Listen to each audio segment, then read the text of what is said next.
साथ सुहानी सिंह। और वक्त हो चुका है उत्तर प्रदेश उत्तराखंड की बड़ी खबरों का। नजर डालते हैं खास खबर पे। खबर लालकुआं से, जहां पे युवा कल्याण, शिक्षा और खेल विभाग द्वारा विधानसभा स्तरीय खेल महाकुंभ के तहत विधायक चैंपियनशिप ट्रॉफी लालकुआं का आज राजकीय इंटर कॉलेज लालकुआं में क्षेत्रीय विधायक डॉक्टर मोहन सिंह बिष्ट ने उद्घाटन किया। खेल प्रतियोगिता में विधानसभा स्तर की 3 टीमों के 29 खिलाड़ी प्रतिभाग करेंगे और इस दौरान विधायक ने खिलाड़ियों से परिचय प्राप्त कर खो खो खेल प्रतियोगिता का शुभारंभ किया। इस दौरान लालकुआं विधायक डॉक्टर मोहन सिंह बिष्ट ने कहा कि पूर्व में न्याय पंचायत स्तर से विजयी टीम आज विधानसभा स्तर पर खेल रहे हैं, जिसके बाद से विजयी टीम संसद स्तर पर विजयी होने के पश्चात प्रदेश स्तर पर खेलेंगे, जिसमें आज खो खो प्रतियोगिता आयोजित की जा रही है। परंपरागत खेलों को बढ़ावा दिए जाने के लिए प्रदेश सरकार प्रतिबद्ध है। प्रतियोगिता का समापन अंतर्राष्ट्रीय स्टेडियम गोलापार में किया जाएगा।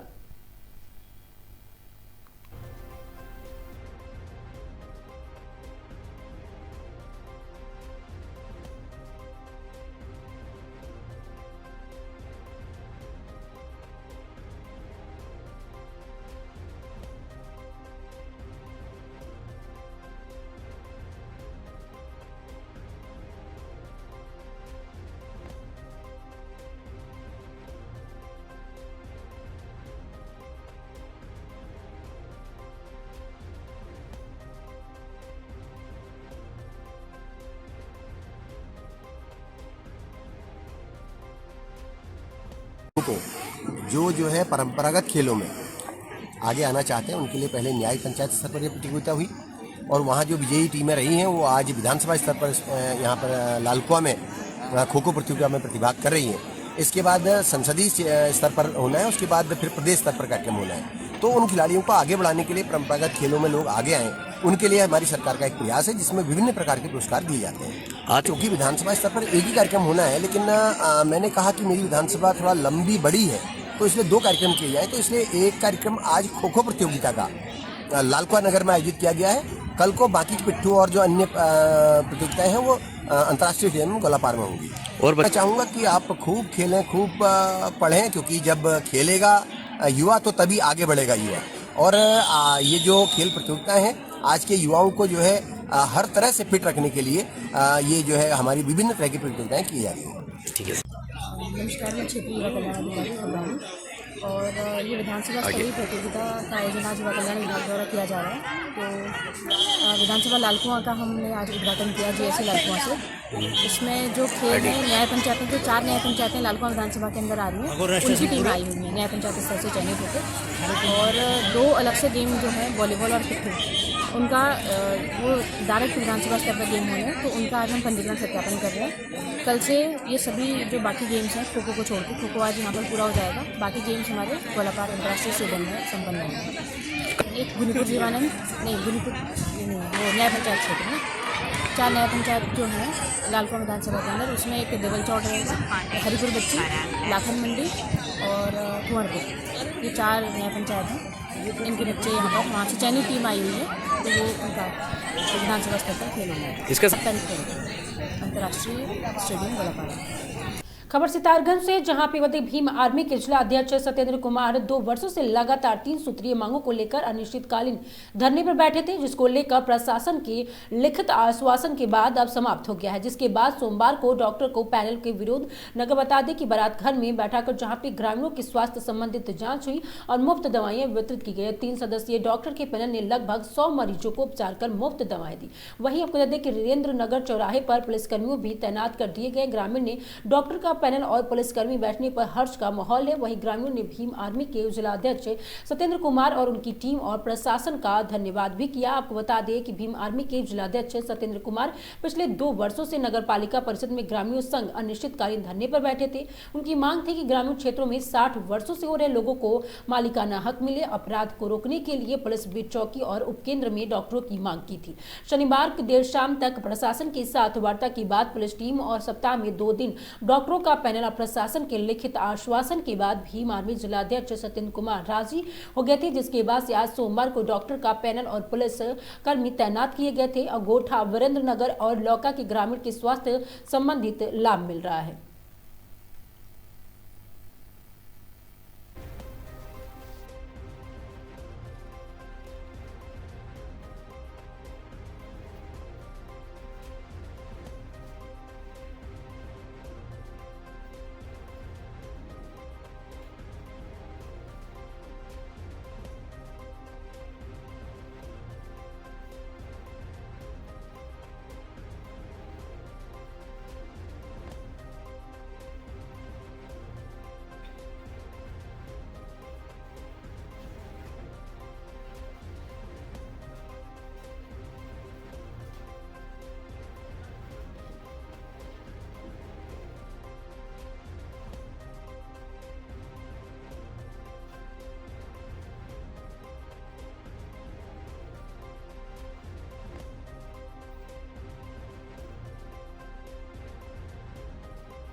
आप गोठा में गोठा में दवाई लेने आए हैं। दवा दवाई मिल गए। मुफ्त मिला है दवा? हाँ, डॉक्टर दे है दवाई। हाँ, फ्री में। क्या परेशानी? में दर्द है, पैर में, कलियाने में, पीठ में दर्द है और कपारे में दर्द है। डॉक्टर लोग बैठिए तो अपन लाभ ले मिलेगा। और क्या होगा? देखिए सर, ये तो बहुत सराहनीय कार्य हुआ है जो हमारे ग्राम सभा लौका और गोठा में हुआ है और सतेंद्र सर के माध्यम से हुआ है। जैसे कि मान लीजिए ये 23-24 महीनों से बैठे धरने पे, बेचार ने बहुत संघर्ष किया है और ये एक तरीके से पूरे ग्राम वासियों के लिए बहुत बड़ी सौगात है जो कि मान लीजिए आज जो संपन्न हुआ है और इसको आगे तक चलता रहे तो हम किसी चीज़ की बहुत बढ़िया कामना करते हैं और हमारे सभी सदस्यों को भी इसमें बहुत बड़ा योगदान है। इसलिए बहुत बढ़िया अच्छा लग रहा है कि हमारे यहाँ पुलिस का भी, प्रशासन का भी सहयोग हो रहा है बढ़िया से और स्वास्थ्य सेवाएं भी उपलब्ध कराई जा रही हैं लोगों के लिए और बहुत अच्छा ही कार्य है। देखिए, दवा तो बहुत वो भी है कि इलाज भी बढ़िया हो रहा है, माता बहनों सबका इलाज बढ़िया चल रहा है और पुलिस प्रशासन भी बैठी पड़ी है यहाँ मंदिर पे आगे हमारे यहाँ। और ये एक सप्ताह में 2 बार बैठेंगे, जो मतलब जैसे भी दिन निश्चित किया जाएगा ग्रामवासियों के उससे कि जब समय रहे सबके, क्योंकि अधिकतर लोग यहाँ पे दिहाड़ी मजदूरी करने वाले लोग हैं। तो बहुत ही सराहनीय कार्य है जो आज हुआ है। हाँ, और निःशुल्क जो दवाएं वितरित हो रही है ये भी बहुत अच्छा कार्य है और सब माता बहनों के लिए सुविधाजनक भी रहेगा कि घर के पास में डॉक्टर लोग मिलेंगे और सारी सुविधाएं उपलब्ध हो जाएंगी। इस सराहनीय कार्य में हमारे सतेंद्र गुरु जी और यहाँ के जो शासन प्रशासन है सबके लिए बहुत बहुत धन्यवाद। गांव में ग्राम वीरेंद्र नगर में पहली बार ये साप्ताहिक स्वास्थ्य केंद्र जो लग रहा है ये गांव के लिए बहुत लाभदायक है। हमारे सम्मानित डॉक्टर लोग आए हैं और गांव के हमारे कुछ युवा साथी जो थे वो लोग संघर्ष कर रहे थे काफ़ी दिनों से इस चीज़ को लेकर के कि गांव में स्वास्थ्य केंद्र लगाए जाएं और पुलिस चौकी के निर्माण के लिए कार्यरत थे।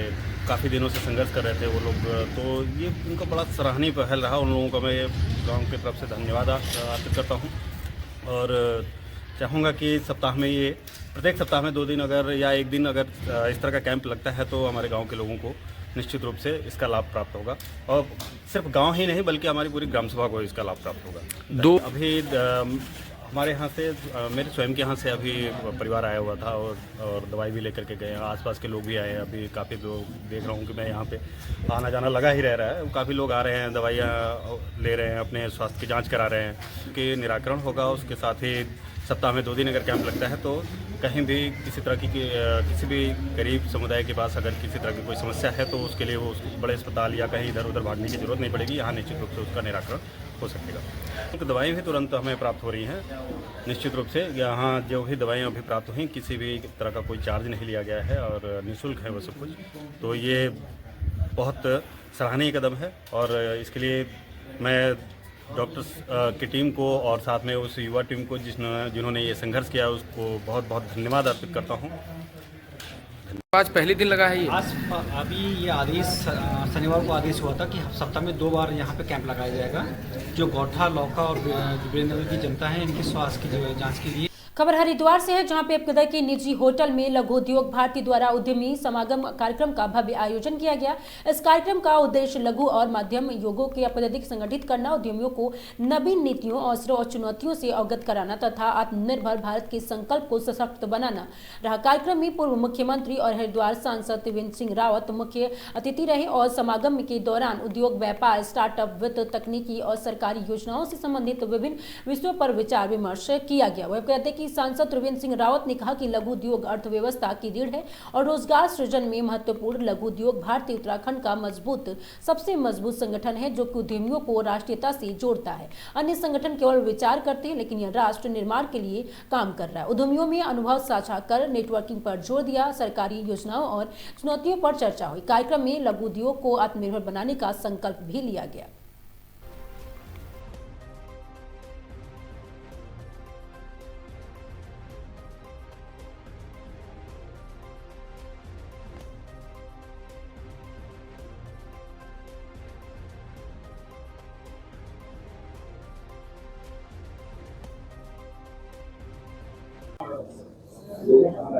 मुझे बहुत खुशी हुई कि लघु उद्योग भारती उत्तराखंड में एक सबसे मजबूत संगठन जो लघु उद्यमियों के बीच में है, आज अपनी भूमिका निभा रहा है।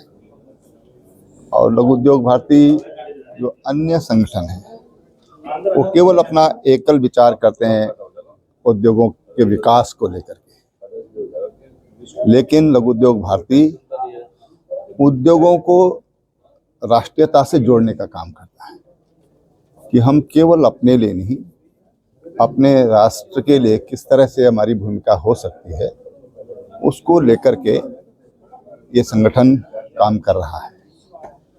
ये बहुत अच्छी बात है और बहुत हम बधाई के तो किस तरीके से उसको समापन करिए, क्या कुछ इसमें रहा? लघु उद्योग भारती का जो आज कार्यक्रम हुआ है उसमें दो मुख्य बिंदु थे। एक तो नेचुरल गैस जो फैक्ट्रियों तक गैस पहुंचाएगी, उसके साथ जो MOU साइन हुआ है उसमें उद्यमियों को सस्ते रेट पर गैस उनकी फैक्ट्री तक पहुंचाने का जो अनुबंध हुआ है, एक तो वो उसका MOU साइन हुआ है।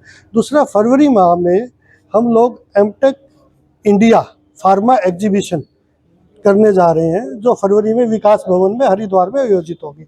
इसमें 250 से ज़्यादा एग्जीबिटर अपनी मशीनों टेक्नोलॉजी के सहित हरिद्वार में आएंगे और वो 3 दिन तक यहाँ विकास भवन में अपनी मशीनों की प्रदर्शनी लगाएंगे।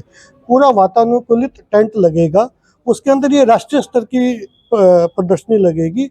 इसमें दूसरे दिन national pharma summit, Uttarakhand pharma summit का आयोजन किया जाएगा, जिसमें 3 स्टेट के उत्तराखंड, हरियाणा, हिमाचल, तीनों स्टेट के ड्रग कंट्रोलर यहाँ पर रहेंगे और उद्यमियों को और फार्मा इंडस्ट्री को नई टेक्नोलॉजी और उसके बारे में बताया जाएगा।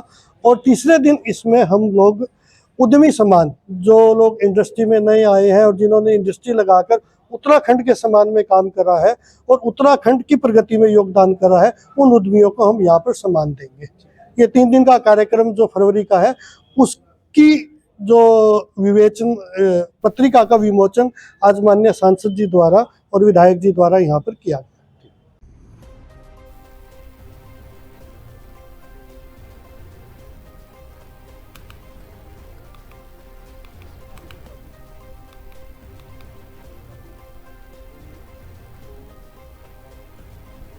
खबर कानपुर से, जहां पे 2 करोड़ को फ्रॉड के धोखाधड़ी करने वाले एक अभियुक्त को चकेरी पुलिस से किया गिरफ्तार। जी आपको बता दें कि कानपुर के अहिराव सैनिक नगर राजा मार्केट निवासी जयकरण सिंह उम्र 37 वर्ष फर्जी दस्तावेज बनाकर 2 करोड़ का फ्रॉड और धोखाधड़ी करने वाले अभियुक्त को थाना चकेरी पुलिस ने GT रोड जनरल स्टोर के पास से गिरफ्तार किया है।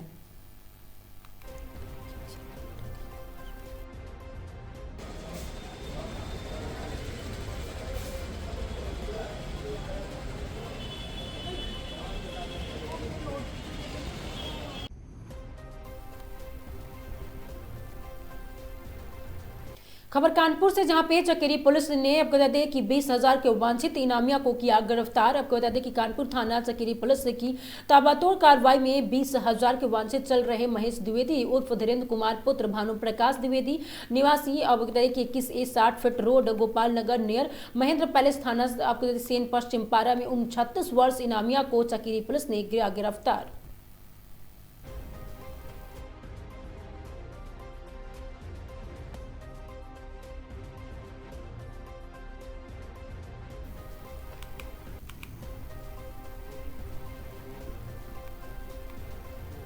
खबर अमरोहा से, जहां पे उत्तर प्रदेश के जनपद व अमरोहा पुलिस अधीक्षक अमित कुमार आनंद के निर्देश में क्षेत्राधिकारी हसनपुर सर्कल पंकज त्यागी और प्रभारी निरीक्षक प्रेमपाल सिंह थाना हसनपुर के प्रशिक्षण में थाना हसनपुर पुलिस द्वारा 2 बाल अपचारी और सहित कुल 3 शातिर वाहन चोर अभियुक्तगढ़ गिरफ्तार किए गए, जिनके कब्जे से चोरी की गई 6 मोटरसाइकिल और 3 फर्जी और नंबर प्लेट बरामद हुई है। बताते चले कि दिनांक 4/1/2026 को बता दें कि वही 10 बजे थाना हसनपुर पुलिस द्वारा चेकिंग गश्त के दौरान गजरौला हसनपुर मार्ग पर बंद पड़े पेट्रोल पंप से अभियुक्तगढ़ और अध्यक्ष पुत्र राजू निवासी मोहम्मद खैवान कस्बा और थाना हसनपुर जनपद अमरोहा और वही 2 बाल अपराधियों के गिरफ्तार किया गया, जिनके कब्जे से निशानदेही पर विभिन्न स्थान से चोरी की गई 6 मोटरसाइकिल जिन पर फर्जी नंबर प्लेट लगी गई बरामद की गई, जिनके संबंध में बता दें कि हसनपुर पर पूर्व में मुआवजा 455 और 2025 और मुआवजा वही बता दें कि 522-25 धारा 303 BNS पंजीकृत है, जिससे 12 94 के आधार पर उपरोक्त मुकदमे की धारा 318(4) और 317(5), 317(2) और 338, 336(3) और 340(2) BNS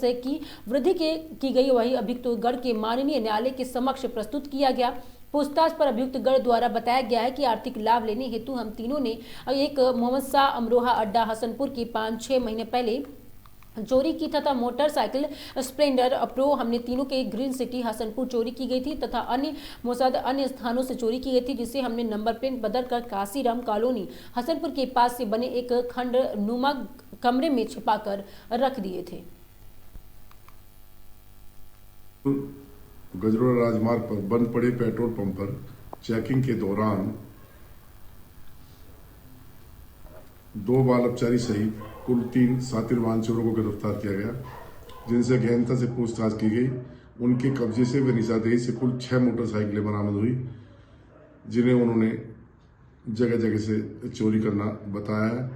पूछताछ में अभियुक्तों ने आर्थिक लाभ कमाने के उद्देश्य से मोटरसाइकिल को छिपाकर बेचने के लिए रखा हुआ कबूल किया है। उक्त संबंध में थाना हसनपुर पर मुकदमा प्रासंगिक पंजीकृत किया जाकर विवेचना संपादित की जा रही है। अभियुक्तों को 14 के रिमांड हेतु सक्षम न्यायालय के समक्ष पेश किया जाएगा।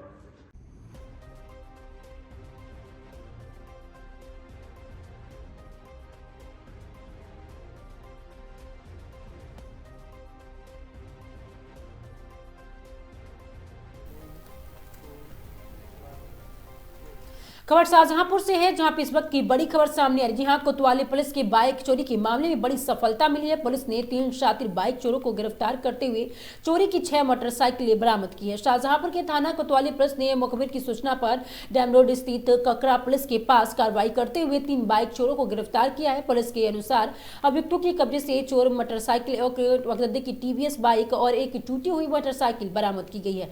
गिरफ्तार अभियुक्तों की पहचान मोहल्ला सिजई निवासी गुरनीत मोहल्ला मेहमान शाह निवासी रेहान और सुल्तान के रूप में हुई है। पुलिस से पूछताछ में खुलासा हुआ है कि गुरनीत और रेहान बाइक चोरी की घटनाओं को अंजाम देते हुए, जबकि सुल्तान चोरी की बाइकों को काटकर उनके पर्चे अलग अलग करके कबाड़ियों को बेचता था। अभियुक्तों ने बताया कि आर्थिक तंगी के चलते वो बाइक चोरी कर अनेक पुर्जे बेचकर अपना और अपने परिवार का खर्च चलाते थे। पुलिस ने तीनों के खिलाफ संबंधित धाराओं में मुकदमा दर्ज कर आगे की कानूनी कार्रवाई शुरू कर दी है।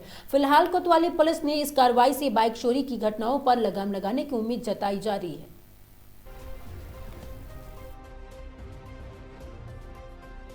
शाहजहांपुर में हो रही वाहन चोरियों को देखते हुए विशेष निर्देश दिए गए थे बरामदगी के, जिसके तहत आज ये थाना कोतवाली पुलिस ने अच्छा काम करते हुए 3 वाहन चोरों को पकड़ा है।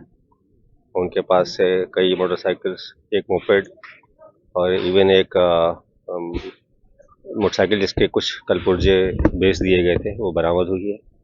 ये तीनों जिनके नाम रेहान, गुरनीत और सुल्तान है, कोतवाली क्षेत्र के रहने वाले हैं और प्रीवियस हिस्ट्री भी है इनकी, और हम और भी रिकवरी का प्रयास कर रहे हैं।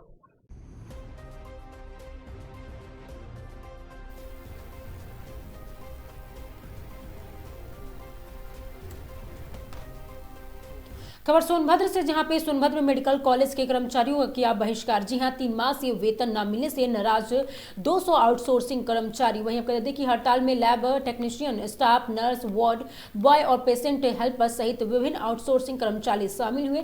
वहीं कार्य बहिष्कार से अस्पताल की स्वास्थ्य सेवाएं बुरी तरह से प्रभावित हुई। कर्मचारियों का आरोप है कि आउटसोर्सिंग कर्मचारी होने के कारण उन्हें नौकरी से निकलने की भी धमकी दी जाती है। कर्मचारियों ने कहा कि स्थायी या संविदा कर्मियों के समान ही मेहनत और समय देते हैं, फिर भी उनके साथ भेदभाव किया जाता है। कर्मचारियों को वेतन न मिलने से आर्थिक समस्याओं को करना पड़ रहा है सामना। हर महीने कर्ज लेने से टेंशन में है कर्मचारियों की मांग को कहते कि पूर्व में हुई बातचीत के आधार पर कर्मचारियों को नियमानुसार वेतन दिया जाए। कर्मचारियों ने अपनी मांग को लेकर प्रिंसिपल को एक ज्ञापन सौंपा है। कर्मचारियों को 2 टोक मानदेय का भुगतान नहीं किया गया तो वो कार्य बाधित कर अपनी हड़ताल जारी रखने के लिए बाध्य होंगे। स्वास्थ्य राज्य चिकित्सा महाविद्यालय और संबंध अस्पताल L2 का ये पूरा मामला बताया जा रहा है।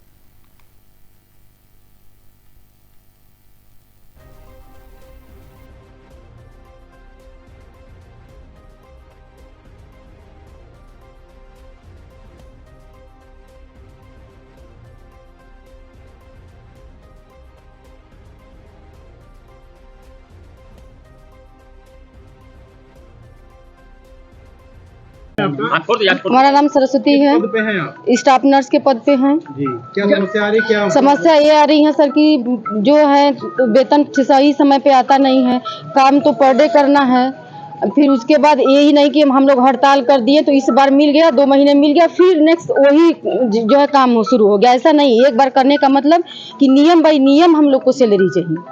हम लोग जैसे कार में जागरूक हैं वैसे हम लोग का सैलरी भी दिया जाए। सैलरी नहीं। और क्या समस्या आप लोगों को आती है? और समस्याएं आती है कि अरे तुम लोग तो आउटसोर्सिंग हो, टर्मिनेट कर दिए जाओगे, ये काम पाओगे टर्मिनेट, तुम लोग आउटसोर्सिंग मतलब क्या? आउटसोर्सिंग क्या इंसान नहीं है? वो भी तो काम कर रहा है मेहनत से, जितना परमानेंट कर रहा है, संविदा कर रहा है, उतना तो आउटसोर्सिंग भी काम कर रहा है, उतने घंटे वो भी ड्यूटी दे रहा है। तो ऐसा नहीं करना चाहिए। आउटसोर्सिंग कर्मचारियों को यहाँ पे मौखिक रूप से शोषण किया जाता है। हाँ जी। और किस तरह की दिक्कतें आती हैं? और दिक्कतें आती है, सैलरी नहीं मिल रही है सर, बच्चों का फीस जमा करना है, रूम का किराया भरना है, रूम मालिक जो है अब सुनाता है उसका भी सुनना पड़ता है, घर की आर्थिक स्थिति गड़बड़ हो जाती है, हम लोग कैसे कैसे ड्यूटी करते हैं, किसी से कितना पर मंथ किससे कितना कोई कर्जा लेके खाएगा। कौन कौन से स्टाफ यहाँ पे हड़ताल पे हैं आज? आज हैं सर सारे, लगभग सारे। हाँ, स्टाफ नर्स ही हैं, लैब टेक्नीशियन है सब, हाँ वार्ड बॉय हैं, सब लोग हैं, पेशेंट हेल्पर भी हैं। क्या है पूरा मामला, किस लिए आज मेडिकल कॉलेज में कार्यरत आउटसोर्स कर्मचारी जो staff nurse, helper, patient helper और जितने भी लैब टेक्नीशियन जो भी 4th क्लास कर्मचारी हैं, इनका पिछले 3 माह से मानदेय नहीं मिला हुआ है। इनके द्वारा मुझे सूचना दी गई कि 3 माह से मुझे मानदेय नहीं मिला गया है और हम लोग पूरी निष्ठा से कार्य कर रहे हैं। जब भी वेतन मांगा जाता है तो उच्च अधिकारियों द्वारा बदतमीजी पूर्वक डांट फटकार के भगा दिया जाता है और मानदेय प्राप्त न होने से कठिनाइयों का सामना कर्मचारियों को करना पड़ रहा है। पारिवारिक स्थिति में समस्या उत्पन्न हो रही है और नौकरी से निकाले जाने की भी धमकी बार बार दी जाती है। कौन धमकी देता है? कॉलेज प्रबंधन कि अगर आप लोग अपने वेतन की मांग करेंगे या धरना प्रदर्शन करेंगे तो आप लोग को नौकरी से निकाल दिया जाएगा, सस्पेंड कर दिया जाएगा। आप लोग आउटसोर्स कर्मचारी हैं। आउटसोर्स कर्मचारी को पैसे की आवश्यकता नहीं पड़ती है, लेकिन कॉलेज प्रबंधन की नज़र में लगता है कि आउटसोर्स कर्मचारी बिना पैसे के जीते हैं, खाते हैं, उनके परिवार को पैसे कोई काम नहीं है, उनका परिवार बिना पैसे के चलता है। आपको पता ही कितनी महंगाई है, हर जरूरत पूरा करने के लिए कर्मचारियों को कितनी समस्याओं का सामना करना पड़ रहा है। उसके बावजूद भी कॉलेज प्रबंधन अपनी हठधर्मिता के कारण कर्मचारियों को कितना नुकसान पहुंचा रहा है ये आप लोग के सामने है। कितने कर्मचारी होंगे आउटसोर्सिंग के? लगभग 150 से 200 कर्मचारी हैं जो प्रभावित हैं, उनका पूरा परिवार प्रभावित है। आज क्या कामकाज बंद कर दिया गया है क्या? आज प्रिंसिपल साहब से मिल करके हमारे 5 कर्मचारियों ने अपना ज्ञापन प्रस्तुत किया है। अगर इस पर विचार नहीं किया गया या जल्द से जल्द कर्मचारियों को उनका मानदेय प्राप्त नहीं हुआ तो कर्मचारी कार्य बाधित करके हड़ताल करने को बाधित होंगे। आज क्या स्थिति है? आज पूरा कार्य बंद किया गया है। तो आज पूरे दिन आप लोग कार्य बहिष्कार है। आज कार्य नहीं किया जाएगा। खबर सोनभद्र से, जहां पे गोंडवाना गणतंत्र पार्टी का जन आंदोलन और विरोध प्रदर्शन हुआ। जहां कंपनियों के प्रोजेक्ट के खिलाफ सैकड़ों की संख्या में आदिवासियों का प्रदर्शन हुआ। प्राकृतिक संपदा, जीव जंतुओं के विनाश और इस विस्थापना का आरोप लगा। वहीं कार्यकर्ताओं ने महामहिम राष्ट्रपति, जनजाति मंत्रालय, पर्यावरण विभाग, वन विभाग और मुख्यमंत्री के नाम ज्ञापन सौंपा। करोड़ों की संख्या में पेड़ काटकर पर्यावरण प्रभावित करने का भी आरोप लगाया गया है। कैमूर श्रृंखला के गाँव में 7 कंपनियों द्वारा प्रोजेक्ट लगाए जा रहे हैं और इन परियोजनाओं से जल, जंगल, जमीन, जंगली जानवर, जीव जंतु और आम जनजीवन भी प्रभावित होंगे। पार्टी कार्यकर्ताओं की 2 टूक क्षेत्रवासी किसी भी कीमत पर इतना बड़ा नुकसान करके इन प्रोजेक्ट को नहीं देने लगेंगे। वही प्रदेश के मूल निवासी का संवैधानिक अधिकार और सुविधाएं देने के बजाय विस्थापन के कगार पर खड़ा किया जाएगा। जनजातियों की जनसंख्या के आधार पर सीटों का वितरण तक, जिससे आदिवासी समाज में नाराजगी देखी गई। कलेक्टर में गोंडवाना गणतंत्र पार्टी के नेतृत्व में आदिवासी ने भारी अपने हक के लिए हुंकार भरा।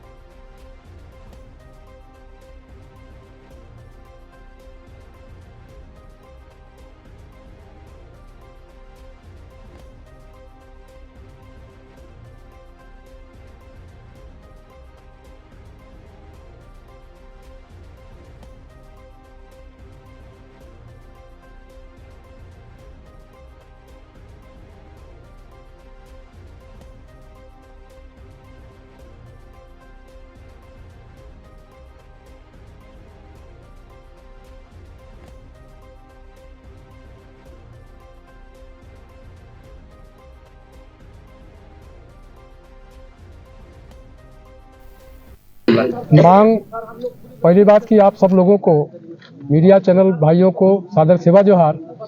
आज हम लोगों ने पूर्व के प्रस्ताव के अनुसार हमारा पार्टी ने निर्णय लिया था 5 तारीख को हम लोग जो नगवा ब्लॉक और कोन ब्लॉक के कई गांव जैसे में ब्रह्मोरी, झरिया, ससनई और मोहना, चकरिया, गड़ाव, चिचली और सोमा, इसके बाद जो है आ जाता है बैजनाथ, गढ़वान, मरकुड़ी, पल्हारी में 7 कंपनियां जो है कि ले चुका है।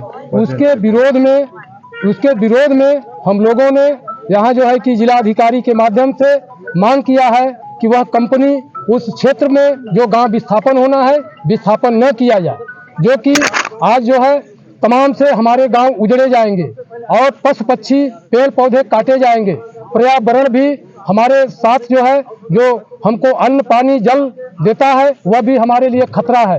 इसलिए हम लोगों ने भारत सरकार, प्रदेश सरकार के सभी मंत्रालयों में जो है हम लोगों ने मांग पत्र जिलाधिकारी के माध्यम से रखा है कि जो विस्थापन जो कंपनी 7 कंपनियां ले रही है वो यहाँ से जो है अपना कंपनी न बैठाए और हम सब लोगों को विस्थापन न करे और जो है कि हम लोग जैसे जिस तरह से रह रहे हैं उस तरह रहे, उसी को जो है कि लेकर के हम लोगों ने आज आंदोलन के माध्यम से भारत सरकार और प्रदेश सरकार को विज्ञापन के माध्यम से, जिलाधिकारी के माध्यम से देने के लिए यहाँ जन आंदोलन करने आए। मिला और अगर मांग पूरी नहीं होती तो आगे आप लोग क्या करें? मांग नहीं पूरी होगा तो हम लोगों ने जिक्र भी किया है, अगर नहीं मांग होती है, हम लोगों का नहीं मांग का कोई सुनवाई नहीं होता है तो हम लोग जो है कि उग्र आंदोलन करेंगे। खबर सोनभद्र से, जहां पे घरेलू विवाद में बड़े भाई ने छोटे भाई पर चाकू से हमला किया, दाहिने हाथ पर वार कर किया गंभीर रूप से घायल। वहीं आपको बता दें कि हमले से पहले दोनों भाइयों के बीच कहासुनी होने के बाद हुए विवाद के मौके पर पहुंची पुलिस ने समझा बुझा कर कराया था शांत। वहीं पुलिस ने के जाने के करीब आधे घंटे बाद आरोपी ने गुस्से में आकर चाकू से छोटे भाई सोनू को कर दिया था हमला।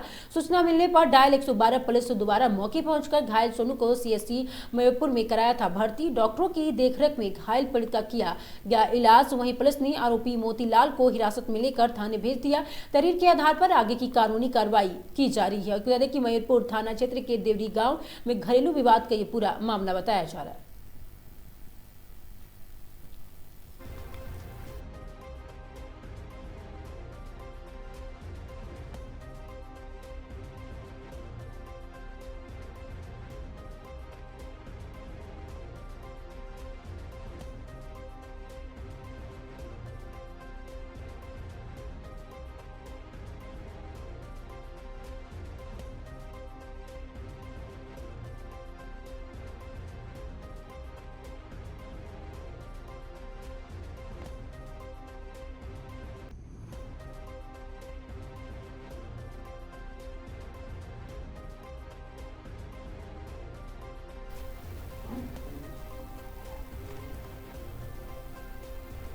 खबर सोनभद्र से, जहां पे मादक पदार्थ के खिलाफ पुलिस के हाथ लगी बड़ी सफलता। जी हां, पुलिस ने 20 और 70 ग्राम हीरोइन बरामद कर 2 अभियुक्तों को गिरफ्तार किया है। बरामद हीरोइन की अनुमानित कीमत बता दें कि 3 लाख रुपए बताई जा रही है। दोनों अभियुक्तों के आसपास में बता दें कि मां और बेटे का रिश्ता। अभी अभियुक्तों के खिलाफ NDPS एक्ट के तहत मामला दर्ज कर आगे की कानूनी कार्रवाई में जुटी हुई है पुलिस। अभियुक्तों के बता दें कि पानपत्ती देवी और अभियुक्त राधेश्याम यादव का अपराध से पुराना नाता बताया जा रहा है। रॉबर्ट्सगंज थाना क्षेत्र के उरमौरा इलाके के धरे गए दोनों नशे के सौदागर।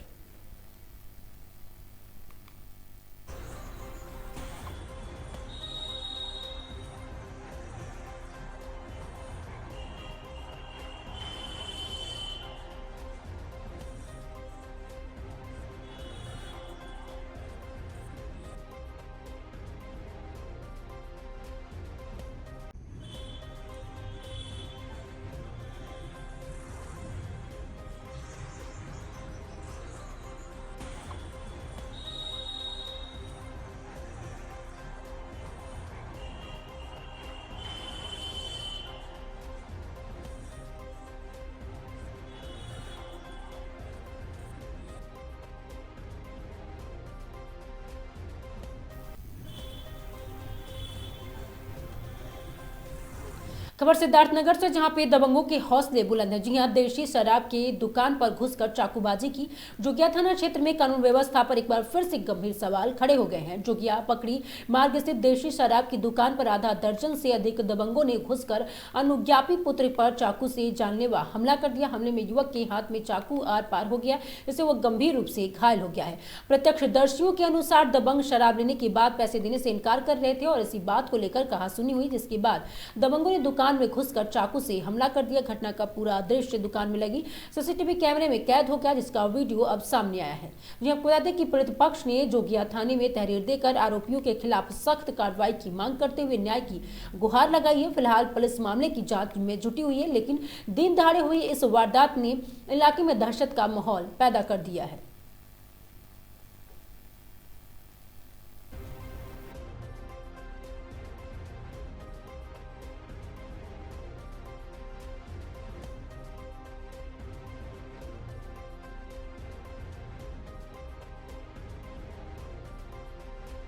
कुमार भारती नाम है, रामनगर के रहने वाले हैं, नगर पालिका परिषद तेतरी बाजार सिद्धार्थ।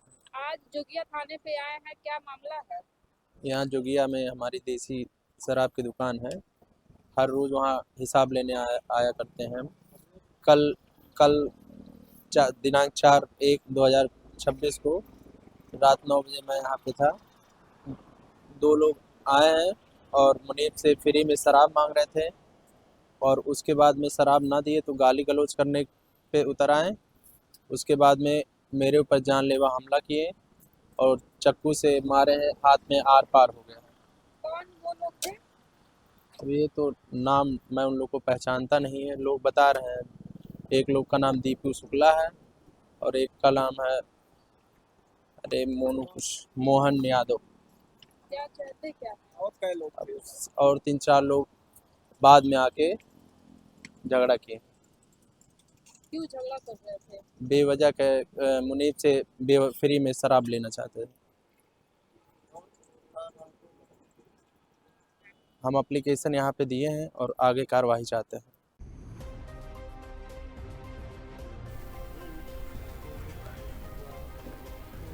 खबर लखनऊ से, जहां पे United forum of bank unions के बैनर तले सार्वजनिक क्षेत्र के बैंक कर्मियों ने सरकार द्वारा 5 दिवसीय बैंकिंग व्यवस्था लागू न किए जाने के विरोध में आज स्टेट बैंक की मुख्य शाखा पर जोरदार धरना और प्रदर्शन किया। बैंक कर्मियों ने अपनी मांगों को समर्थन में एकजुट होकर सरकार के खिलाफ आवाज बुलंद की। कि यूएफबीयू के जिला संयोजक अनिल श्रीवास्तव ने बताया कि 5 दिवसीय बैंकिंग व्यवस्था लागू करने की मांग को लेकर पूर्व में भी कई बार प्रदर्शन और द्वार अभियान चलाया जा चुका है, लेकिन केंद्र सरकार अभी तक इस पर कोई ठोस कार्रवाई नहीं ले रही है। कहते कि कामाडेक डीके सिंह और महामंत्री ने कहा कि केंद्र सरकार अभी भी अपने अड़ियल रवैये पर कायम है और बैंक कर्मियों को जानबूझकर हड़ताल की ओर ढकेला जा रहा है। उन्होंने बताया कि आज यूएफबीयू के आह्वान पर पूरे देश में बैंक कर्मियों ने धरना प्रदर्शन किया। प्रदेश संयोजक काम बीके अरोड़ा ने स्पष्ट कहा है कि बैंकिंग क्षेत्र में होने वाली किसी भी हड़ताल की पूरी जिम्मेदारी केंद्र सरकार की होगी। धरना प्रदर्शन में बीकॉम के शर्मा और बता दें कि मनमोहन दास, अजय पांडे, आरएन शुक्ला, लक्ष्मण सिंह, एसके संगतानी और ललित श्रीवास्तव, संदीप सिंह, बीके माथुर, बीडे पांडे और एसडी मिश्रा, के विभाकर कुशवाहा, आनंद सिंह, विशाल वर्मा सहित अनेक बैंक नेताओं ने भाग लिया। और वक्ताओं ने कहा कि बैंक कर्मियों पर लगातार बढ़ती कार्यभार और मानसिक दबाव को देखते हुए 5 दिवसीय बैंकिंग व्यवस्था तत्काल लागू किए जाने चाहिए। इसके अतिरिक्त धनंजय सिंह, आकाश शर्मा, अभिषेक तिवारी, गणेश शुक्ला, तारकेश्वर चौहान, शिव कुमार सिंह, ब्रजेश तिवारी, मोनिका शुक्ला, दिनेश विश्वकर्मा सहित अन्य बैंकिंग कर्मियों के सरकार और आईबीए को आगाह करते हुए कहा कि जब कोई सरकारी विभाग एवं वित्तीय संस्थानों में 5 दिवसीय कार्यप्रणाली लागू हो तो बैंक कर्मियों को इससे अलग क्यों रखा जा रहा है। मीडिया प्रभारी अनिल तिवारी ने बताया कि बैंक कर्मियों की देशव्यापी हड़ताल 27 जनवरी को प्रस्तावित है और इस दिन देश भर के सभी सार्वजनिक क्षेत्र के बैंक बंद रहेंगे।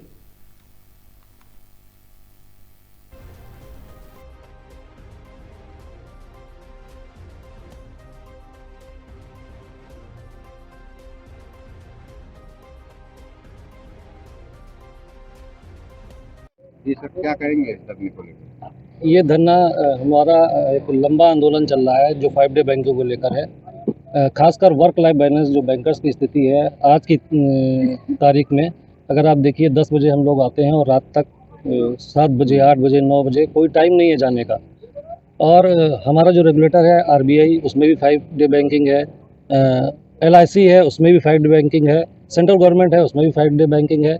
और अगर आप आज देखेंगे अल्टरनेट चैनल इतने सारे हो गए हैं कि लोगों को बैंक आने की ज़रूरत नहीं है, लेकिन सरकार की मंशा साफ है, वो बैंक कर्मियों को जो हम अर्थव्यवस्था की रीढ़ की हड्डी हैं, लेकिन बैंक कर्मियों को 5 डे बैंकिंग देने के लिए तैयार नहीं है। IBA से प्रपोजल गवर्नमेंट के पास पड़ा हुआ है, PMO DFS में पड़ा हुआ है, लेकिन वो बिल्कुल देने को तैयार नहीं है। इसी क्रम में कल जो है हमारी केंद्रीय कार्यकारिणी ने स्ट्राइक की घोषणा भी कर दी है। आगामी 27 जनवरी को पूरा देशव्यापी स्ट्राइक रहेगी, जिसमें अधिकारी कर्मचारी सारे लोग हम लोग चक्का जाम करेंगे और टोटल बैंक अर्थव्यवस्था को बंद कर देंगे ताकि सरकार के ऊपर दबाव पड़ सके, जिससे कि हम लोगों को 5 डे बैंकिंग सरकार को मजबूर होकर देना पड़े। मैम क्या कहना चाहेंगी, आप लगातार प्रोटेस्ट में शामिल हो रही हैं? जी, मेरा नाम विशाखा वर्मा है, मैं यूनियन बैंक ऑफ इंडिया से सीनियर मैनेजर हूँ। हम लोग यहाँ एकत्र हुए हैं अपनी 5 डेज बैंकिंग की मांग को लेके। एक तरफ हम लोग ये बात कर रहे हैं कि हमारी 4 ट्रिलियन इकोनॉमी हो चुकी है, हम 5 ट्रिलियन के लिए बात कर रहे हैं। इस जो मजबूत अर्थव्यवस्था की बात की जा रही है, इसके नींव एक बैंकर हैं, एक हेल्दी बैंकर। लेकिन जिस हिसाब से हम लोग काम कर रहे हैं, जिस प्रेशर में हम लोग काम कर रहे हैं, आपने ये देखा होगा कई बैंकों में सुसाइड हो रहे हैं बिकॉज ऑफ वर्क बैलेंस के नहीं होने के कारण। एक आदमी कई आदमियों का काम कर रहा है, लगातार वर्क प्रेशर बना हुआ है। आप एक आदमी से कई आदमियों का काम ले रहे हैं, इससे जो मानसिक स्थिति बन रही है वो अनहेल्दी बैंकर बन रहा है। और एक अनहेल्दी बैंकर अपने परिवार को समय नहीं देता है, सही से काम नहीं कर सकता है, और अंत ये होता है कि या तो वो सुसाइड करता है या अच्छी कस्टमर सर्विस नहीं देता है। आप मजबूत इकोनॉमी की बात करते हैं, मजबूत इकोनॉमी तभी हो सकती है जब एक हेल्दी बैंकर होगा जो अच्छे से काम करे, पूरी अपने फुल हार्टेड काम करके दे। जब 2015 में 20 अगस्त की नोटिफिकेशन के बाद से हमें सैटरडे 2nd और 4th सैटरडे दे दिया गया, तब से हम लोग लड़ाई करते आ रहे हैं कि हमें 5 डेज बैंकिंग चाहिए। लेकिन जब 2023 में IBA ने सहमति दे दी, 28 जुलाई 2025 में लोकसभा में भी ये कह दिया गया कि हाँ ये विचाराधीन है। विचाराधीन कोई भी अगर मुद्दा है तो कितने दिन तक विचाराधीन है, उसको आना चाहिए, उसको फाइनल होना चाहिए। इसके लिए हमें उतरना पड़ रहा है, सड़क पे आना पड़ रहा है, हम लोग को छुट्टियां लेके स्ट्राइक करनी पड़ रही है। अगर किसी की हमारी जेन्युइन डिमांड है, लेकिन हम अपनी छुट्टियां लेके अपनी छुट्टियां बर्बाद करके एक जेन्युइन डिमांड के लिए कर रहे हैं, और कर भी किसके लिए रहे हैं? RBI हमें गवर्न करता है, RBI 5 डेज खुल रहा है, सारी जितनी फाइनेंशियल इंस्टीट्यूशन है वो 5 डेज खुल रही हैं, लेकिन बैंक के लिए एक अलग से नियम बना दिया गया है जिसके लिए कि हमको एजिटेशन के लिए उतरना पड़ रहा है।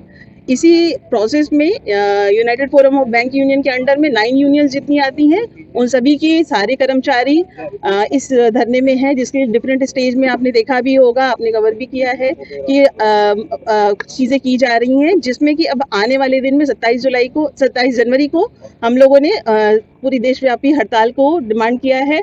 और हम लोग इसको इस तरह से करेंगे और इसकी सरकार को सुनना पड़ेगा कि ये हमारी जेन्युइन मांग है और इसको स्वीकार करने के लिए सामने आना पड़ेगा। विचाराधीन कह के सरकार नहीं बच सकती है। ये कितने दिन तक विचाराधीन है? 2 साल हो चुके हैं, 2015 से देखें तो 10 साल हो चुके हैं, अगर 2023 से बोले तो 2000 उसमें भी 2 साल हो चुके हैं। तो ये अब हमारा मानना चाहिए नहीं।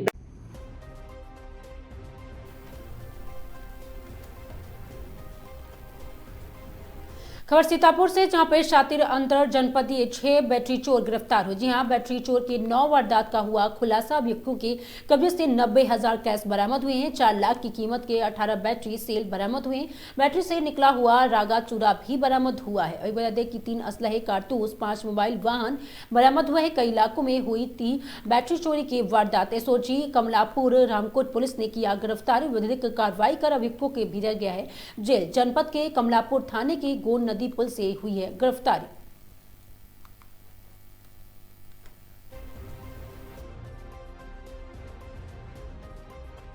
एक बड़ा अच्छा गुड वर्क हमारे यहाँ थाना कमलापुर, रामकोट और SOG टीम द्वारा किया गया है।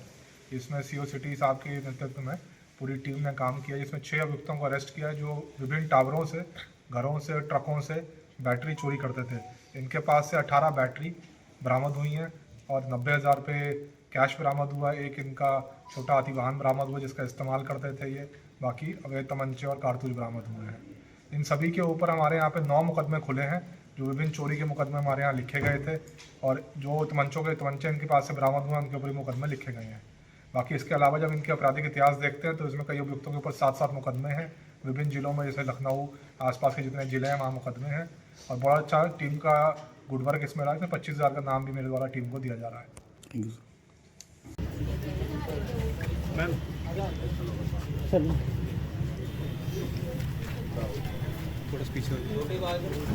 बैठे रहो, उठो ना।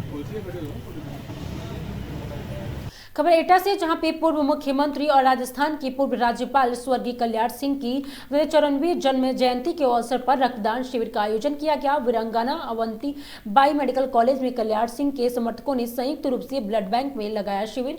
मेडिकल कॉलेज और प्रशासन ने एटा के लोगों से अधिक संख्या में रक्तदान करने की अपील की। पूर्व मुख्यमंत्री कल्याण सिंह का एटा जिले के खास जुड़ाव से एटा से सांसद रहे और उनके बेटे राजवीर सिंह भी यहां से 2 बार सांसद चुन चुके हैं। जी हां, इस कारण जिले में कल्याण सिंह के चाहने वाले की बड़ी संख्या है। शिविर में लोगों स्वेच्छा से ब्लड डोनेट करने पर पहुंचे।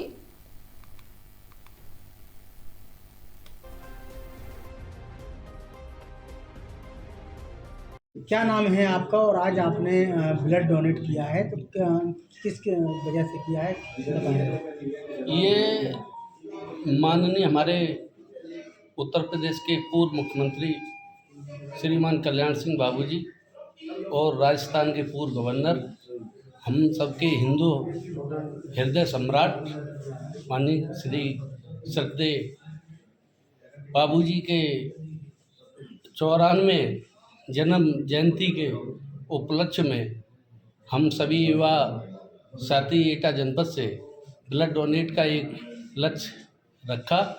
उस लक्ष्य को पिछली बार भी हम युवा साथियों ने ब्लड डोनेट किया था और इस वर्ष भी हमने सबने तय किया कि उनकी जयंती पर क्यों न हम किसी का एक जीवन रक्षा की और सुरक्षा के उद्देश्य से हम लोगों ने ये तय किया कि ऐसे महापुरुष के लिए हम लोगों को एक त्याग की भावना उत्तर प्रदेश के समस्त युवा साथियों में होनी चाहिए। आज कितने लोगों ने यूनिट दान किया है? आज यूनिट तो हमने सूची बना के दी है यहाँ पर, कितने लोगों ने किया? 21 लोगों ने यूनिट दान किया है। पहले भी हमारे काफ़ी युवा साथी, और जब माननीय प्रधानमंत्री जी के नरेंद्र मोदी जी के भी जन्म दिवस 71वें जन्म दिवस पे मैं स्वयं युवा मोर्चा का जिलाध्यक्ष था, तो मैंने 71वें यूनिट ब्लड डोनेट इसी हॉस्पिटल में अपने में पहले भी करा चुका हूँ। ये मैं अपना निरंतर कार्य जारी रखता हूँ।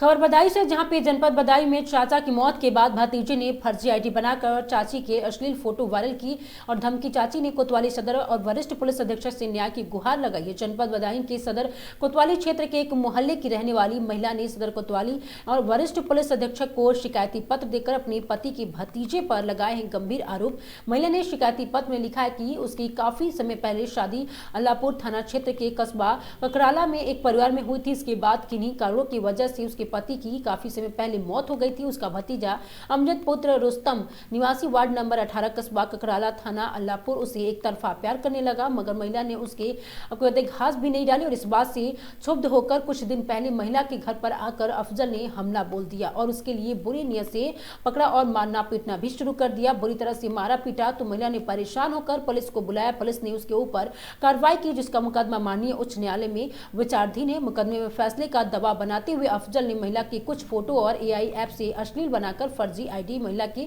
नाम से बनाई और उस पर वायरल कर दी और अपनी भद्दी गालियां देकर मारने पीटने की धमकियां भी दी। अश्लील फोटो से अफजल ने महिला को वैश्या बताकर बदनाम करने की कोशिश की। महिला के 4 बच्चे हैं जो महिला अपने मायके में रहकर किसी भी तरह गुजारा करती है। महिला ने आज सदर कोतवाली एवं वरिष्ठ पुलिस अधीक्षक को शिकायती पत्र देकर अफजल को कड़ी से कड़ी सजा दिलवाने की मांग कर रही है।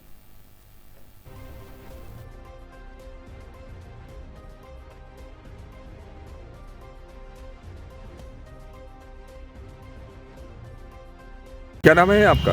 मेरा नाम मुमताज़ है। अच्छा, ये क्या मामला है जो आज आप कप्तान साहब के यहाँ और कोतवाली में तहरीर दी है? मामला ये है कि मेरे पास 4 बच्चे हैं, मैं एक विधवा औरत हूँ, जिससे कि अमजद खान रुस्तम उसके पिता का नाम है, वार्ड नंबर 18 का है। मुझे हद से बेहद ज़्यादा परेशान कर रहा है ये। इसने मेरी आईडी बना रखी है मेरे नाम से, और जो कि मुमताज़ नाम से मेरी आईडी बना रखी है। उस आईडी का ये बेफालतू मतलब मिसयूज़ कर रहा है। इसमें मेरी आईडी है नहीं, वो इसी ने आईडी बना रखी है। उसमें गंदे गंदे अश्लील फ़ोटो डाल रहा है, इतने नगन फ़ोटो डाल रहा है AI से बनाकर। ये सोच रहा है कि ऐसे ब्लैकमेल करके ये मुकदमा, मैंने जो इस पर मुकदमा करा था, जैसे इसने फायरिंग वगैरह करी थी मेरे घर पे आकर, उस समय ये भाग गया था। तो ये मुकदमा इस पे चल रहा है। अब ये मुकदमा वापस लेने के लिए मुझ पे इतना दबाव डाल रहा है कि मेरे बच्चों को बीच में से चीरने के लिए कह रहा है कि तेरे बच्चे चीर दूंगा। मेरे पास सबूत है, रिकॉर्डिंग है इस चीज़ की कि तेरे बच्चों को बीच में से चीर दूंगा, तेरे ऐसे सरिये डालूंगा, तुझे ऐसे मारूंगा अगर तूने मुकदमा वापस नहीं लिया तब। मुझे बहुत ज़्यादा परेशान कर रहा है। मजबूर होकर मैं यहाँ पर आई हूँ और ये वीडियो अपनी मर्ज़ी से खुद बनवा रही हूँ ताकि कानून जो है सख्त से सख्त कार्रवाई करे।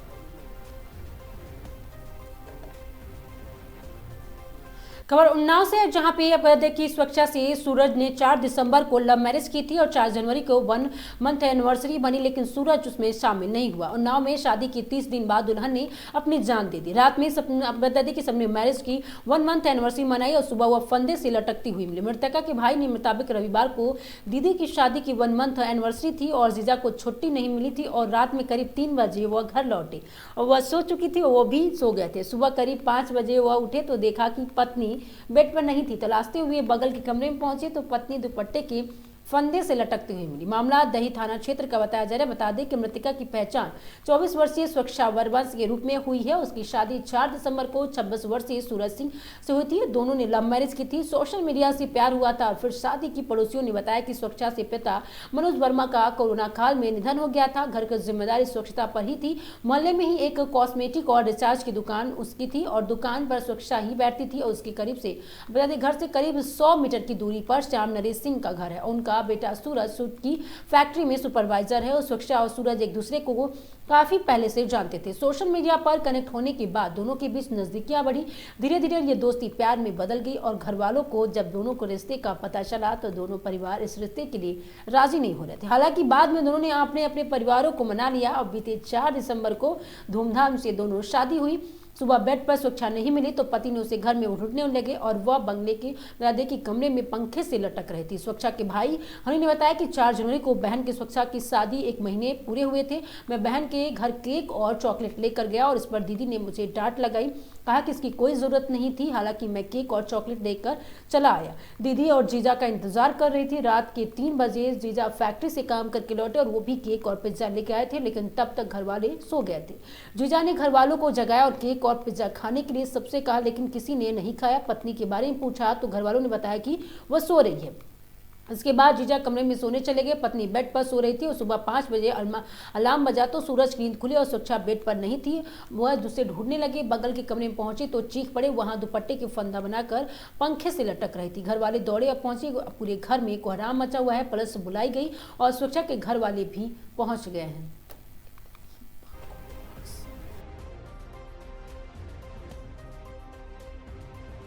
मेरा नाम वैभव वर्मा है। क्या घटना हुई है जिसको लेकर आप पोस्टमार्टम हाउस पहुंचे हैं? हमारी बहन की मृत्यु कराई, मारा गया उसको उसके ससुराल वालों द्वारा। क्या नाम है ससुराल जनों का? ससुराल वालों का, उनके पति का नाम है सूरज सिंह, उनके पापा का नाम है श्याम नरेश सिंह, उनकी मम्मी का नाम है मधु सिंह, बाकी उनकी बहन का नाम है दीपिका, भाई का नाम है, भाई उनका है नहीं कोई, एक छोटी बहन है स्वाति सिंह। स्वाति सिंह के हस्बैंड का नाम है विष्णु और बड़े वाले जीजा का नाम है उनके मुहूर्त नाम है।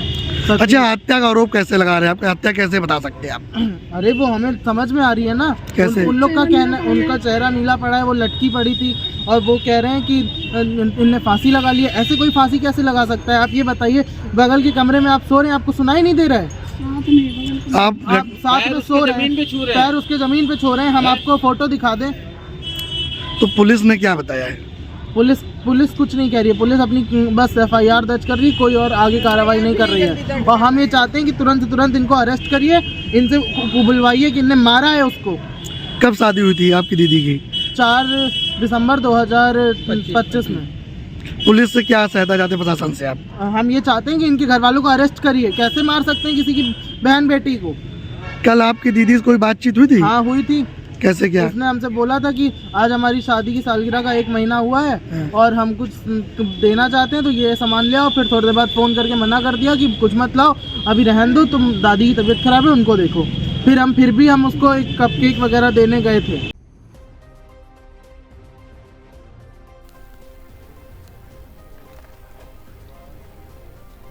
खबर चंदौली से, जहां पे चंदौली में अराजक तत्वों का उपद्रव। जी हां, घर में लगाई आग, सब कुछ जलकर हुआ राख। जनरेटर, थ्रेसर और सोलर पैनल समेत लाखों का नुकसान हुआ। अनाज और गृहस्थी का पूरा सामान स्वाहा हो गया। पीड़ित परिवार की आजीविका पूरी तरह से तबाह हुई। ग्रामीणों में आक्रोश से भय का माहौल देखने को मिला। पुलिस जांच में जुटी, दोषियों की तलाश जारी है और इलिया थाना क्षेत्र के मन कपड़ा गाँव की पूरी घटना बताई जा रही है।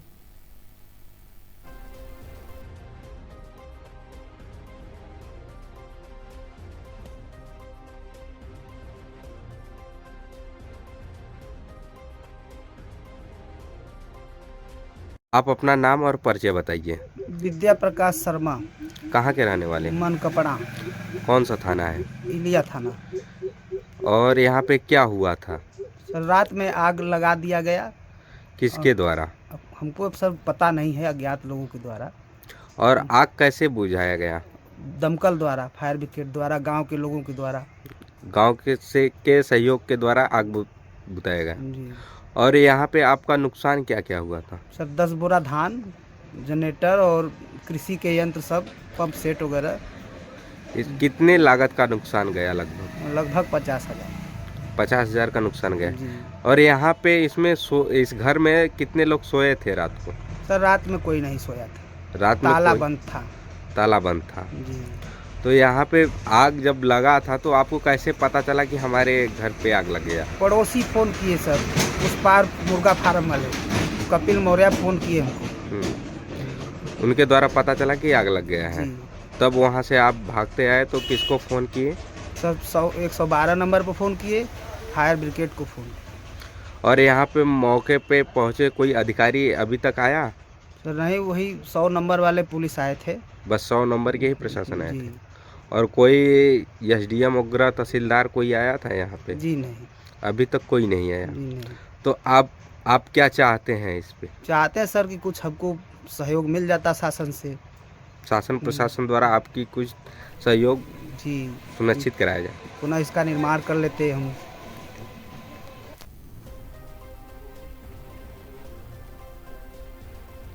खबर कानपुर से, जहां पे सीसा मऊ पुलिस को मिली बड़ी सफलता। जी हां, ऑटो में सवार बैठाकर लूट करने वाले गैंग का किया गिरफ्तार। लूट करने वाले 4 अभियुक्त को हुए गिरफ्तार। कानपुर के रहने वाले हैं चारों लुटेरे। राघवेंद्र, युवराज, विजय, उस्मान हुए गिरफ्तार। वहीं अभियुक्तों के पास से 6,320 रुपये और एक ऑटो हुआ बरामद। सभी अभियुक्तों के पास मतलब कि पहले से ही दर्ज लूट चोरी के कई है मुकदमे। वहीं डीसीपी सेंटर स्वर्ण कुमार सिंह ने पुलिस टीम को 25,000 रुपये का दिया है पुरस्कार।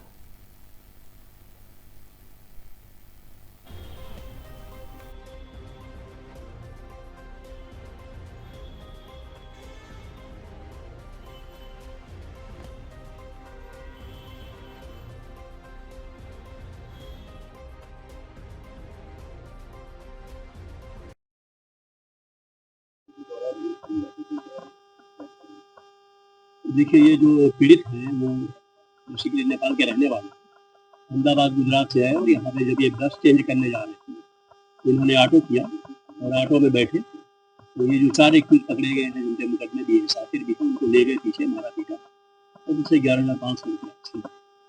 पुलिस को जैसे सूचना मिली, पुलिस लगी शाहबाजपुर में हमारे प्रशासन और उनकी पूरी टीम ने तो 4 एक्यूज को पकड़ा है, जिसमें एक रावतपुर का है, ये सब जेल जा रहे हैं। इनके पुराने रिकॉर्ड और निकाल रहे हैं, इनकी जो आते हैं सीज किया गया और इनसे आगे जो है गुंडा की कार्रवाई दंगे की कार्रवाई। अब ये चूंकि ये घटना प्रकाश में है, जैसे प्रकाश में पुलिस एक्टिव हुई है, डिटेल इन्होंने जाहिर सी बात है पहले भी किया होगा, तो हम लोग उसको तलाश कर रहे हैं और जैसे आपके माध्यम से चीज़ें अखबार में जाएंगी तो हो सकता है और भी कंप्लेन आए, इसके आधार में फिर और भी चीज़ें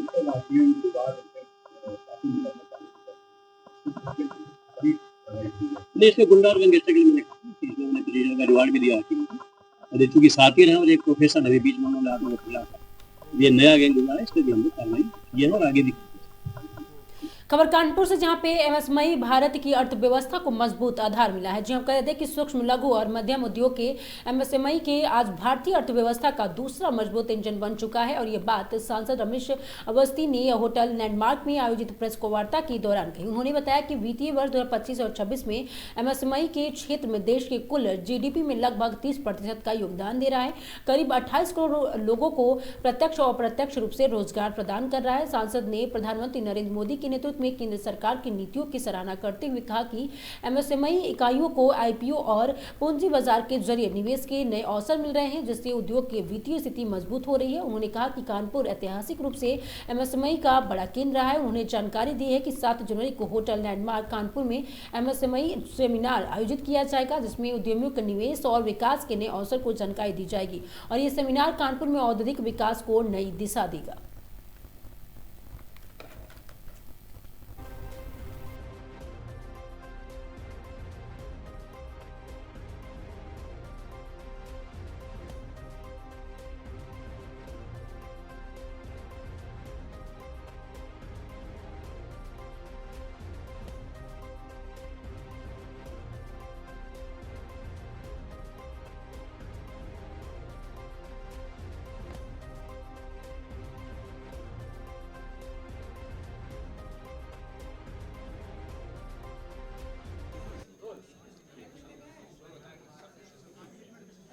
सात तारीख को कानपुर में कारोबार की उड़ान नाम से उद्यमियों के लिए एक विशेष कार्यक्रम का आयोजन किया जा रहा है, जिस कार्यक्रम में कानपुर का उद्योग कैसे उद्योगों को बढ़ावा मिल सके, उद्योग और फल फूल सके, इसके लिए नेशनल स्टॉक एक्सचेंज के एमडी और सीईओ श्री आशीष चौहान जी इस कार्यक्रम में भाग लेने आ रहे हैं।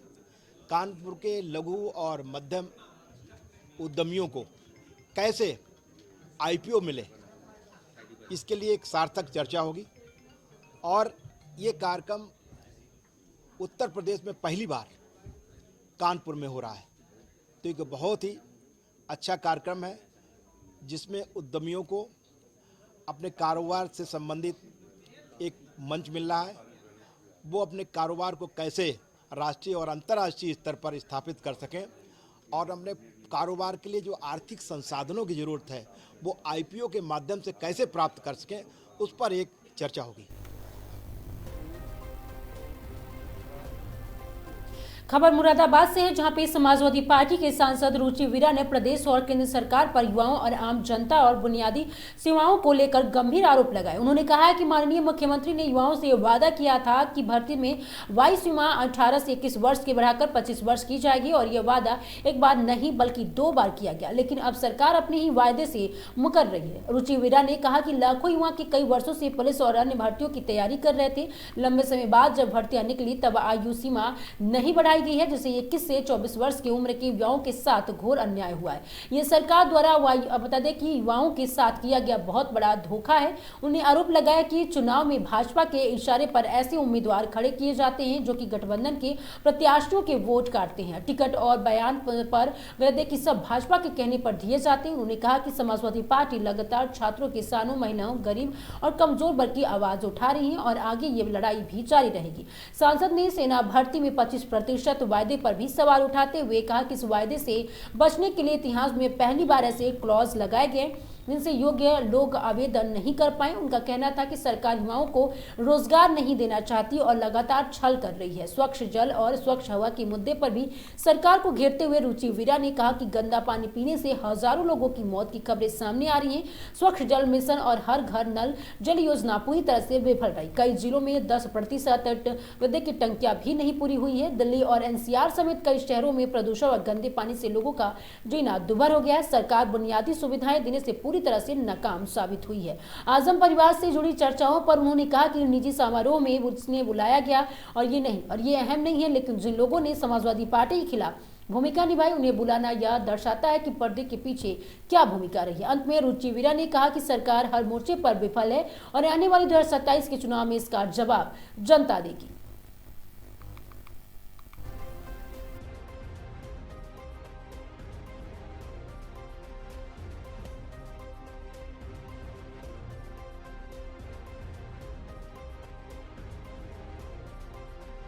विधायकों ने भी मुख्यमंत्री के लिए पत्र लिखा, क्या कहेंगे? देखिए जो नौजवान हैं उनके साथ बहुत बड़ा धोखा है कि माननीय मुख्यमंत्री जी ने वादा किया था कि हम ये आयु की लिमिट बढ़ाएंगे। जो 18 से शायद 21 थी उसे 25 तक करने की बात कही थी और एक बार नहीं 2-2 बार कही थी और अब वो अपने वादे से मुकर रहे हैं। हज़ारों लाखों बच्चे तैयारी में लगे थे और जब इतने साल 8-9 साल के बाद वैकेंसी निकली है और वो समय सीमा नहीं बढ़ाई गई, तो ये उन बच्चों के साथ जो 21 से 24 साल की उम्र में के बीच में हैं और कई सालों से तैयारी कर रहे हैं पुलिस भर्ती के लिए, तो उनके साथ बिल्कुल नाइंसाफ़ी है और बहुत बड़ा अन्याय और धोखा है। सरकार ने बहुत बड़ा धोखा इन बच्चों के साथ किया है। अच्छा, ओवैसी जी का बयान आया है कि समाजवादी पार्टी ने मुस्लिमों का बेड़ा गर्क किया। देखिए, बेड़ा कौन गर्क कर रहा है, ये जग ज़ाहिर बात है कि जहाँ गठबंधन के समाजवादी के कैंडिडेट को हराने के लिए हमारे जो ओवैसी साहब हैं, वो कैंडिडेट खड़ा करते हैं, वो 2-4-5 हज़ार वोट ले लेता है और उतने से समाजवादी का या कांग्रेस गठबंधन का कैंडिडेट हार जाता है।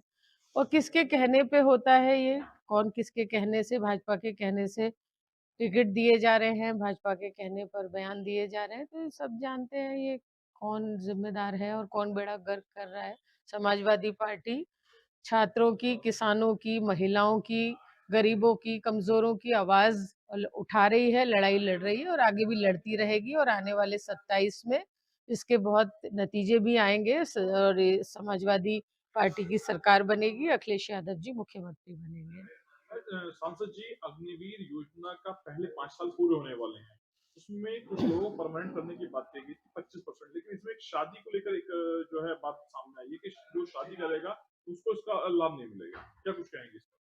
देखिए, क्योंकि जो 25% को मतलब सेना में भर्ती करने का वादा किया गया था, वो वादा पूरा ना करना पड़े, इसलिए इस तरह का पहले आज तक हिस्ट्री में कभी भी ऐसा कोई क्लॉज़ नहीं लगाया गया कि जो शादीशुदा लोग हैं, वो आवेदन नहीं कर पाएँगे। तो ये पहली बार ऐसा हुआ है कि इस तरह का क्लॉज़ लगा के लोगों को नौकरी ना मिले, जो उनका वादा था वो वादा पूरा ना करना पड़े कि भई 25% को हम सेना में भर्ती देंगे।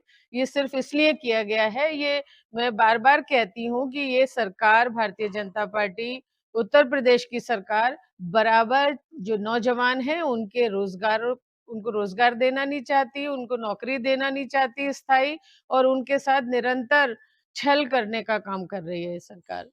बीजेपी लगातार स्मार्ट सिटी बनाने के दावे कर रही है, लेकिन इसी बीच इंदौर से एक खबर सामने आई है जिसमें अब तक 15 से ज्यादा लोगों की मौत हुई है गंदा पानी पीने की वजह से। और जब वहाँ मंत्री से सवाल किए जाते हैं तो आपने खुद देखा होगा किस तरीके से पत्रकारों से व्यवहार किया गया और जिस तरीके का पूरा प्रकरण चला, लोगों की मौत हुई, किस नजरिए से? देखिए, ये सरकार पूरी तरह से विफल है। ना जो उन्होंने स्वच्छ जल का वादा किया था, ना तो स्वच्छ जल कहीं किसी को मुहैया हो रहा है, ना स्वच्छ हवा, जो एक बेसिक चीज़ें हैं कि भई रोज़गार मिलना चाहिए, साफ़ पानी मिलना चाहिए, साफ़ हवा मिलनी चाहिए, ये सरकार देने में बिल्कुल विफल है। दिल्ली में लोगों का क्या हाल हो रहा है और दिल्ली के निकटवर्ती जितने भी शहर हैं, उनमें लोगों का जीना दूभर हो रहा है, साँस लेना दूभर हो रहा है। और गंदा पानी पीने से लोगों की मौत हुई है, इससे ज़्यादा अफ़सोस की बात क्या हो सकती है? ये स्वच्छ जल मिशन चला था, हम गाँव-गाँव घूमते हैं, कहीं भी मतलब 10% भी टंकी कंप्लीट नहीं हुई। लोगों के जो हर घर जल और हर घर नल का वादा था, वो वादा पूरा नहीं हुआ। सड़कें टूट गई लाइन डालने के लिए।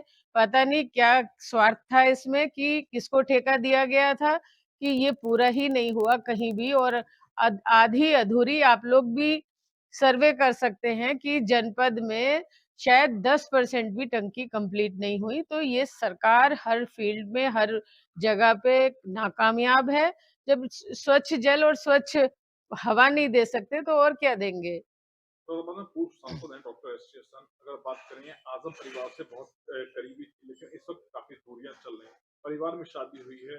आजम गुट की अगर बात करें, आप भी उससे आती हैं, और आजम खान है, सपा के कई ऐसे लोग हैं जो वहां नहीं पहुंचे हैं। क्या कुछ नजरिया है? देखिए, उनकी जो मानसिकता है, देखिए किसको शादी में बुलाया है, किसको नहीं बुलाया, ये सेकेंडरी चीज़ है और हम तो एक छोटे से पार्टी के कार्यकर्ता हैं।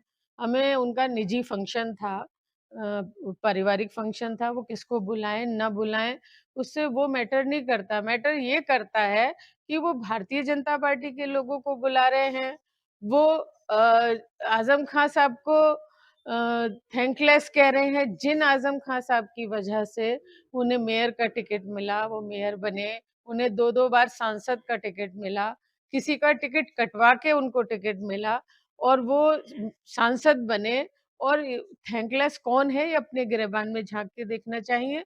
और इन सब चीज़ों से जिन लोगों को निमंत्रण दिया गया, चाहे आज़म साहब के विरोधी लोग हों, चाहे भाजपा के लोग हों, जिनको निमंत्रण दिया गया, इससे ये ज़ाहिर होता है कि उन्होंने मेरे चुनाव में क्या रोल प्ले किया होगा और जो भी हाल ही में कुंदरकी में चुनाव हुआ, उपचुनाव, उसमें क्या रोल रहा होगा। जब जीतने वाले भाजपा के विधायक को वो अपना मेहमान बना रहे हैं, तो ये ज़ाहिर होता है कि वो पूरी तरीके से समाजवादी पार्टी के सेकुलरिज़्म के विरोधी हैं और भाजपा के को कहीं न कहीं डायरेक्ट और इनडायरेक्ट उन्होंने चुनाव लड़ाया। ये तो सबको सामने समझ में आ रही है बात।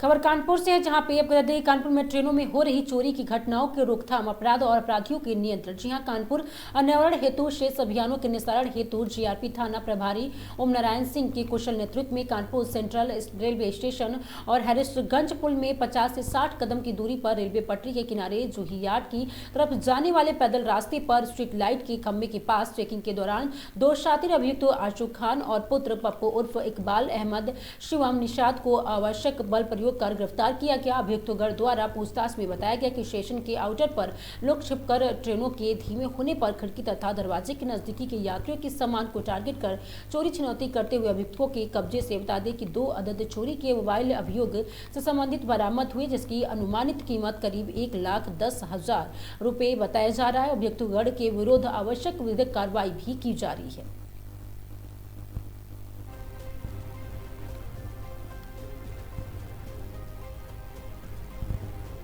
खबर कानपुर से, जहां पे जिलाधिकारी ने घाटमपुर में निर्माणाधीन वृहद कान्हा गौशाले का औचक निरीक्षण किया। निर्माण कार्य गुणवत्तापूर्ण पाया गया। वहीं बता दें कि जिलाधिकारी जितेंद्र प्रताप सिंह ने आज नगर पालिका परिषद घाटमपुर द्वारा निर्माणाधीन वृहद कान्हा गौशाले का औचक निरीक्षण किया और वहीं निरीक्षण के दौरान उन्होंने निर्माण कार्य की प्रगति, गुणवत्ता और समयबद्धता का गहन जायजा भी लिया, जो कि संतोषजनक और बेहतर पाई गई। निरीक्षण उपरांत जिलाधिकारी ने निर्माण कार्य की सराहना करते हुए कहा कि यह कार्य अत्यंत सराहनीय था और इस गौशाला का मॉडल जनपद के अन्य गौशालाओं में भी अपनाया जाना चाहिए। गौशाला नगर पालिका परिषद घाटमपुर द्वारा निर्मित की जा रही है। कार्य प्रभार की तिथि 26 अक्टूबर 2024 से।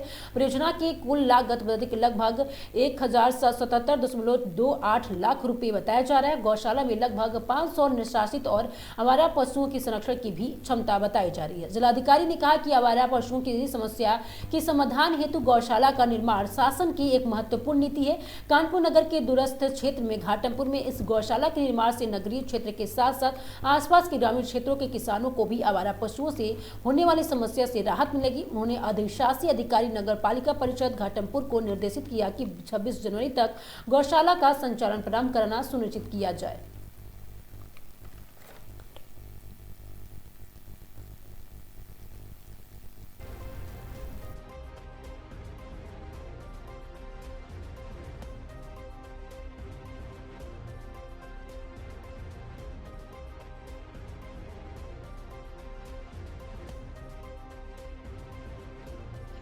आवारा पशुओं की समस्या का समाधान करने के लिए जो शासन की एक महत्वपूर्ण नीति है कि बृहद गौशाला बनाया जाए, उसी में जो हमारा दूरस्थ क्षेत्र है कानपुर नगर का घाटमपुर, यहाँ पे नगर पालिका घाटमपुर द्वारा एक गौशाला का बृहद गौशाला का निर्माण किया जा रहा है, जिसका मेरे द्वारा निरीक्षण किया गया और 500 पशुओं की क्षमता इसमें है।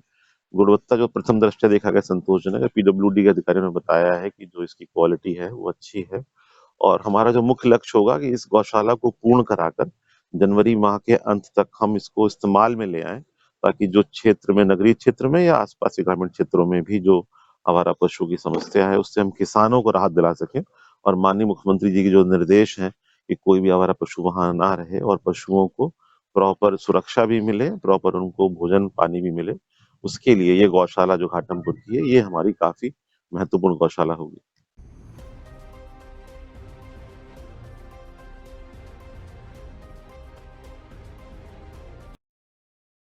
आज के सिर्फ इतना ही। देखते रहिए आगाज टाइम।